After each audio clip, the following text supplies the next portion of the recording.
So, yesterday, that was a bit shit, wasn't it? If shit's the right word. So what did I do? Card ran out, and then battery flat. Well, I suppose I should have seen that coming because I didn't charge it for long enough. I think when I put the battery in, because I use it for photographs as well, I think the card told me that the number on it was 52, so it's probably going to end. And I just waffled loads of shit as well, so you're probably lucky you missed all that. Where am I going today? I'm off to Tidworth. I'm not going to do anything, I'm going to book an appointment, so I don't have one. And you're probably thinking, why didn't you just call? And I could have just called, but why not get on your bike and go and book it yourself? So that's what I'm doing.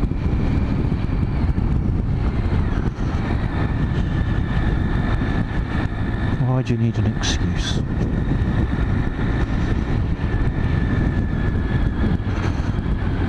So yeah, standard warning, I've got my music on, so if I burst into song, I'm sorry, you might get accustomed to it, you might not.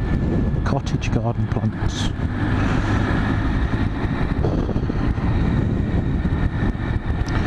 So anyway, I'm not too I'm not convinced about having a GoPro on the side of your helmet. I put one on.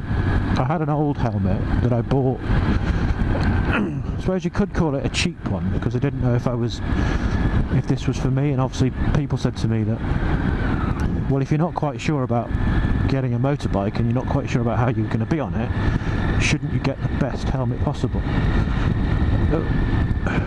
And that's, I suppose, a bit true, but then I thought, well, I don't reckon I'll be going fast enough to need a very, very, very good helmet, so I bought it wasn't cheap, I bought a helmet and stuck a GoPro mount on the side of it quite quickly and filmed with that a few times, found it alright. And obviously I've got a Shoei GTR now, and I resisted sticking the GoPro on it because, well, I was sticking something on it, I didn't want to. I took the plunge, stuck something on it. I'm happy with the mount and stuff and the GoPro mount. The only issue I've got with it is that it sticks out like a GoPro on the side of your head. I went to make it stick out even more because I've got the cable that runs my mic, and because it's on the right, and I can't put it on the left because I've got on the left I've got the visor. So I can't put it there because it covers that, or every 2 minutes I'd be putting my hand up and covering the lens. So I can't put it on the left, so it's got to go on the right. And obviously the port for the mic is on the right, on the left hand side of the GoPro. So to accommodate the cable, I've had to use the larger mount, so it sticks out a bit. So I'd like it a bit thinner. Can't put it on the front, so that's the only place I can put it really, just sticks out a bit. Looks a bit out of place. But I did think I'd get a bit of kind of buffeting from it, but I haven't felt a thing.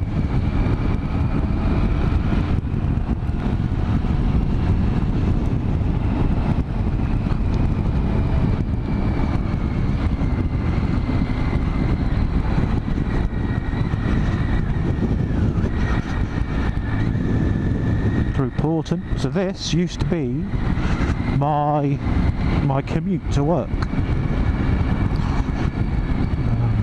and obviously I'm going to book my final medical. So you have a pre-release medical, and I think they basically make sure that they haven't damaged you, or they can attribute your ailments, your illnesses, to something else. Because if it's attributed to service, then you might get some money for it.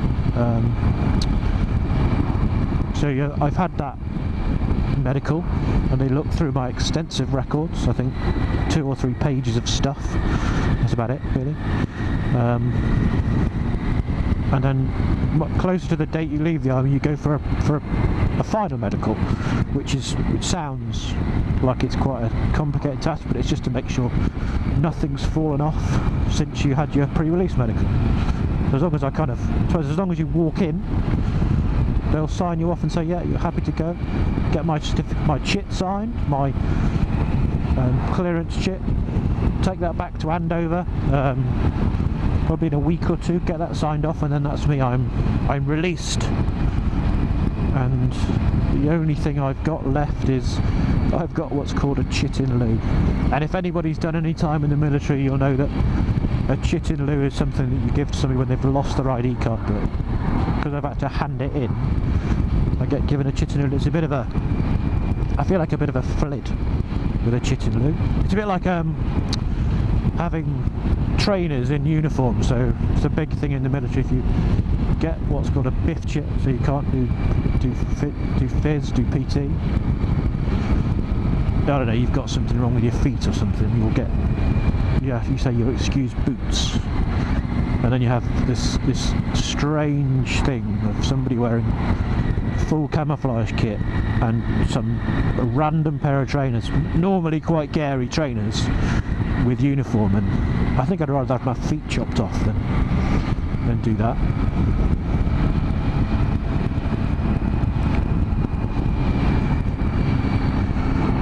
My GPS is telling me it's a 40 mile an hour limit, and that's fine because I'm only doing 30 bloody 2. I think that's what this has done to me now. I'm not concentrating. I should be concentrating, but then Mr. Mini should be leaving a bit more room in front of him so I can nip around them both, because at the moment I've got to overtake them both.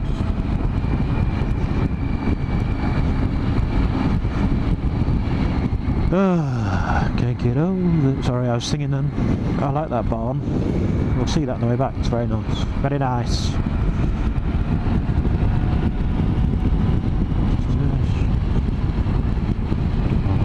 Every time I see somebody running, I feel a bit guilty. I die inside. I should run more. So anyway, yeah, yesterday was utterly rubbish. No, in fact it wasn't rubbish, it was my first time go at it. I was just doing it to see if the mic worked, and the mic did work. It worked alright, worked good. Apart from obviously the fact that it makes me sound like an idiot, but then that's the thing where, when you hear your own voice, isn't it, that you don't recognise yourself. So the mic's probably picking me up perfectly, and to me that sounds like a tube.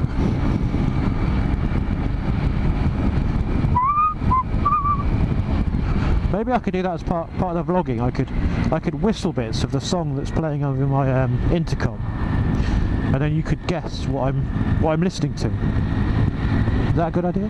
No, I can't whistle, so it's probably a bad idea. Probably you'll put in the comments I'm listening to Humpty Dumpty or something like that. Oh look, a national speed limit. Do you think BMW is going to go, or do you think I can go before him? There's nothing coming. Who is going to be the first off the draw? Will it be me? Well, I'm indicating. And he's gone.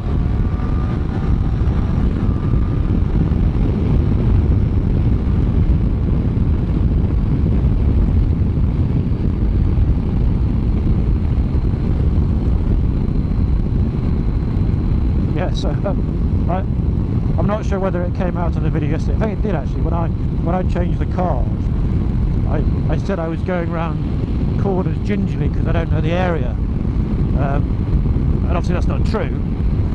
And you'll see now I probably travelled this route every day for 3 or 4 years. Obviously in a car, and then a couple of times on the bike after that. But I still go around the corners like a nervous child. I suppose is what I am on the bike, a nervous child. And that's not a bad thing really, I don't think. Oh, blessed release. So there's a corner coming up, and I'm unfortunately going to have to slow down because there's a car in front of me. Oh well. See, I'm secretly quite pleased with it because, you know, it's a corner, and until you're 100% happy with your ability, I think every corner for you is like, right, think this through. Am I in the right position? Am I in the right gear? Am I in the right speed? Have I got rid of all the excess speed going into the corner? All that blah-de-blah.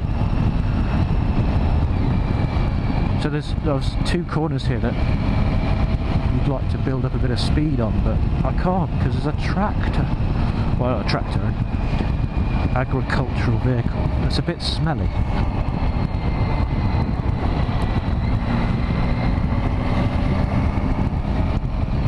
Put my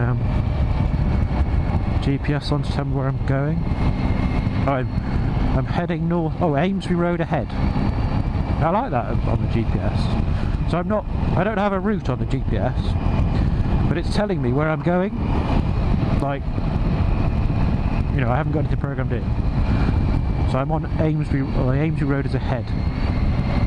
And normally it tells me as well what road it is. So if it's the 338 or whatever and stuff, it just tells me generally where I'm going, because I haven't given it a job to do.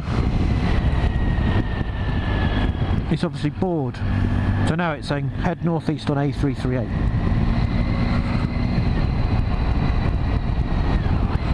And weirdly,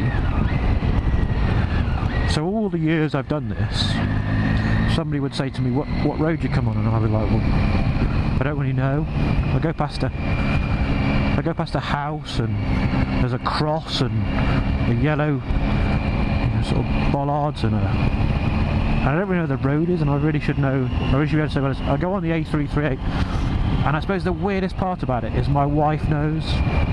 She can say, oh yeah, you go down the A338, and I'm like, what the hell are you talking about? Which I suppose is wrong, isn't it? I should be doing that.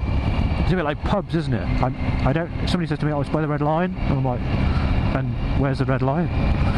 You know, I don't know. I'd like to think, I need to put a bit of wood, oh, touch wood, I'd like to think that I'm quite good at map reading. So if I was on the middle of Dartmoor with a map, I could, well, I know I could find my way off it, but on a road in the middle of, you know, Wiltshire, I'm just going from A to B. I don't really know where I am, what road I'm on, what's next. I just go, which is weird, I suppose. And yet my wife, who I'm sure if I put in the middle of Dartmoor, she'd still be there till Christmas, knows what all the road names are, which is weird.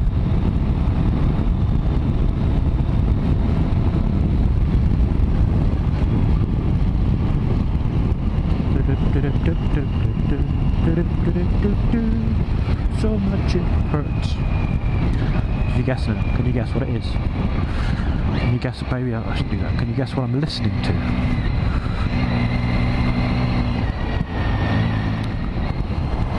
So it's 10 to 2 on a is it Thursday today? On a Thursday. There's quite a bit of traffic about.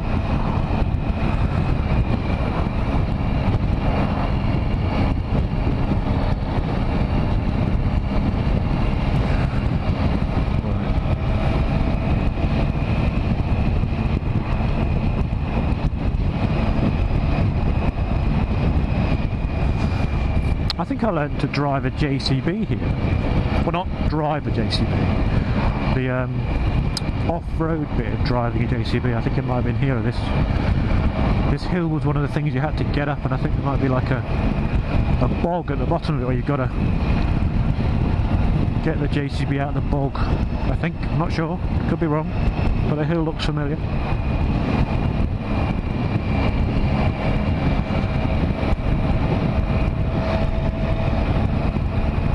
I think that was it. You had to go up the hill and then pretend that you couldn't make it, so come back down again. It's a weird thing about every time you do any kind of off-road training in the military, they always try and make sure that you know how to go backwards, which is not something you associate the British military with, is it really, going backwards? Yeah. I remember that line. I think it's called failure to climb drill. Land Rover, failure to climb drill. JCB, do a failure to climb drill. Big 4-tonner, need to do a failure to climb drill. I don't know why that is.